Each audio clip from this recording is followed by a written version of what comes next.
everywhere in the world. At any point, you can use your ship and go in the water, you can swim, dive, you can go on land, come back. It's always there, it's always on the map.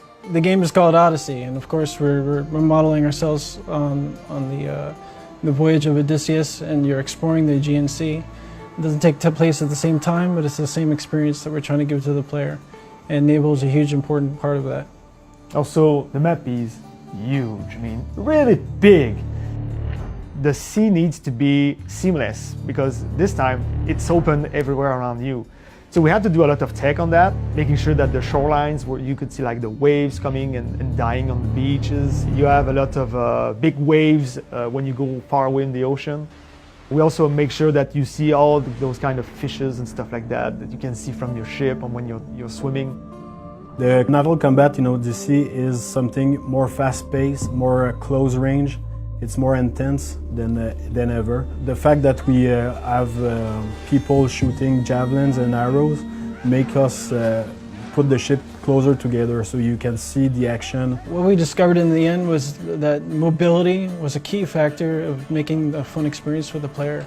So in fact, the boat has a very high acceleration. You're able to turn really fast, you're able to move really fast. You may see a boat about to ram you, and then like within a couple seconds you can sort of dodge out of the way because of the mobility of the ship. Some ship were shooting fire ammunition to burn the other ship. The most important tactic was the ramming and the cleavings. Yeah, and of course cleaving a ship is advantageous to the player because it's going to give him more life, more resources. So you're always looking for that opportunity to cleave a ship, not only for the spectacular nature of it, but also as a gameplay, it benefits the player. During those times, the ship was able to board and kill the remaining crew. And after that, loot the treasure on the ship because there's a bunch of chests. The bigger the ship is, the bigger the rewards are. So every time you sunk a ship, in fact, there's like chests that are being released in the ocean. You can dive and try to hunt them. It's pretty interesting. And if you go too far in the water, you might encounter some sharks also, so it's pretty hard to kill. There's definitely going to be some unique ships on the water, some unique challenges. When you first encounter these ships, if you're a low level, you're going to learn to run away quickly. As you get stronger, your ship is going to get stronger. But beyond that, there's upgrades that you're going to need to apply to your ship. So upgrading the arrows, the javelins, how much ramming damage it can do, how many lieutenants you can have on the ship, how strong the hull is, if you can shoot fire with your arrows or javelins. So there's a lot of upgrades to the ship that will make it more powerful. Mercenaries will come after you on sea, and it's a cool moment because they have awesome looking ships, they have unique figureheads, unique masts. When the player gets into combat with these guys, you could also board them. And so you can fight the mercenary like hand to hand on the deck of his ship, and hopefully you can even Sparta kick him off the deck. And this is like a way cooler moment to take out a mercenary in the game. They can also customize the ship how they want in terms of who they want to recruit and the perks they will want to have on the ship, so to create a synergy between upgrades and perks to build the way they want to play. You can recruit lieutenants from people in the world, be they individual weak archer, or if you want to find the best mercenary in the world, you can go knock that person out, pay them, convince them to join your crew. I want you to be with me when I do. They can be coming from missions, or you can also choose to find ones that have like good perks. They're going to give you more weapons, they're going to give you better armors, they're going to give also like crazy perks on your ship, like boosting speed and having more stamina. So they're changing almost every kind of part of your boat, in fact. So every one of them is very different. And then when you buy a certain ability, you can call them into combat for you and either create a distraction or you can go join them in the fight. Courageously, their destiny. So the sea shanties, we have a couple at the beginning of the game that are available, and the more you progress in the game, you will unlock some sea shanties that will be about your Odssey.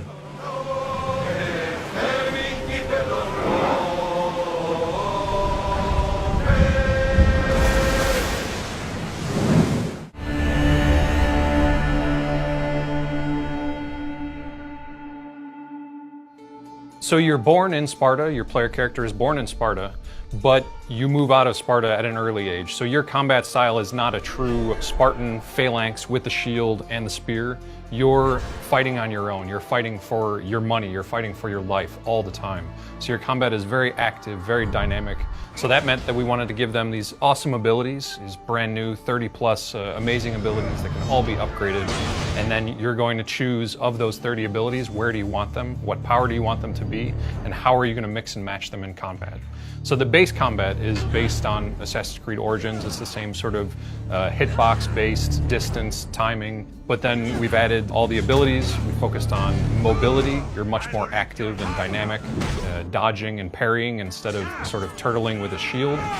Without the shield doesn't mean that you don't have the defensive option actually. We have the parry that is fairly generous. Compared to a block, what it does is it's creating you an opportunity to take back on the offense. If you want to sneak around, put the hood on, you can hide in the bushes and, lure people in and use some of the abilities that are stealth, you can do that a lot more than we've done since Syndicate. Because of your DNA, because of the spear being an artifact of the first civilization, you combine those two things and you get just really, really impressive game-changing abilities for range, for shooting your bow, for the melee combat, and then for assassination as well. You have to build up adrenaline, energy for the spear to use that and unleash these abilities. So you have to use your base combat to build up the adrenaline, and then you unleash spear abilities. So regardless of how you choose to map the abilities, which weapon you want to wield, you will always have a strong aesthetic that's true for a Greek hero warrior. We have 2 weapon slots, the bow, you have 5 gear slots on your character. All of those can be upgraded at the blacksmith to your current level. You're the only character in ancient Greece that has a first civilization artifact, but there are mercenaries, there are very strong enemies with the Spartans and the Athenians that you're going to face that will challenge you constantly. And with the RPG progression, you're going to be facing against enemies that have a higher level than you. It's really going to be up to you how you play.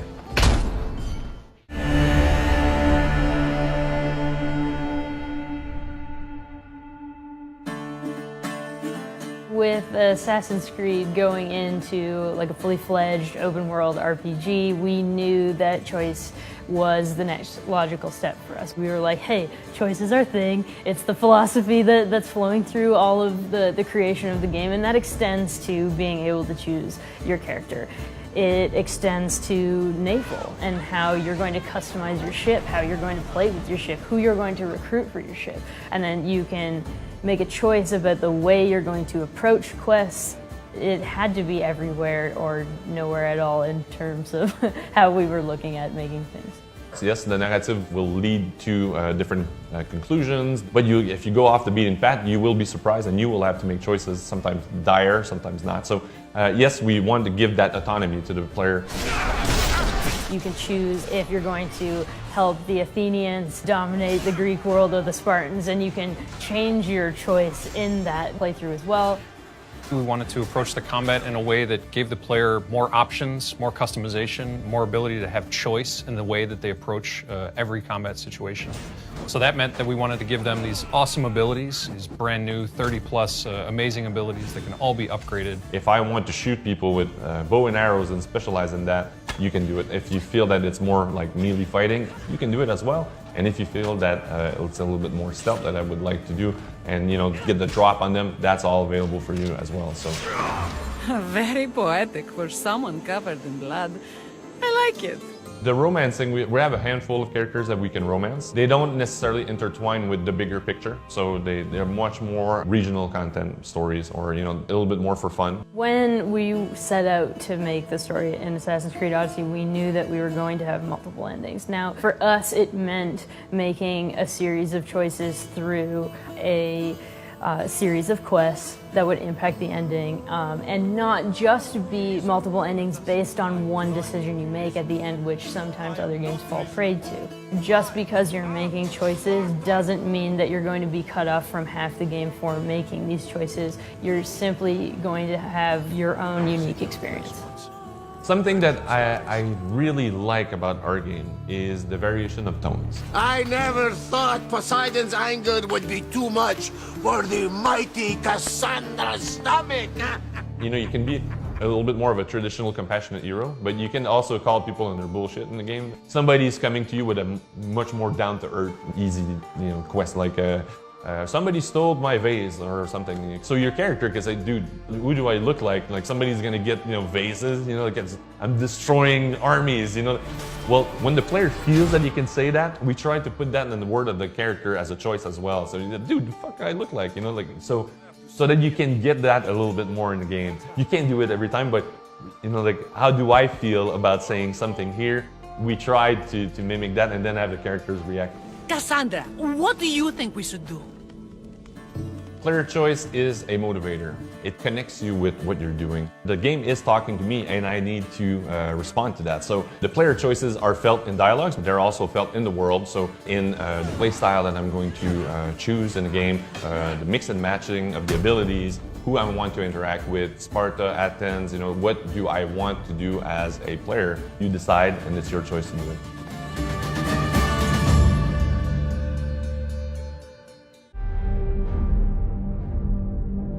How can a child save us all if he's sentenced to die? Tell me, Nikolaos. Tell me before you let our son go.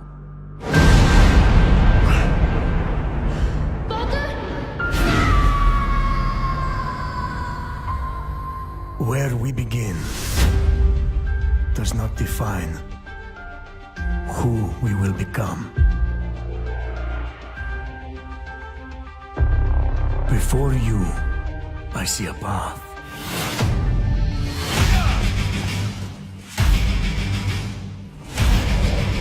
Built by friendship and family, love and loss, war and bloodshed.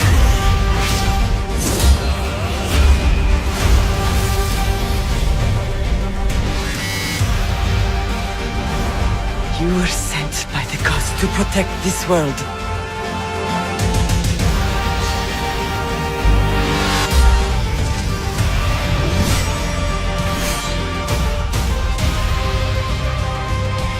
As you write your Odyssey across the mountains and the seas, remember, the fate of Greece journeys with you.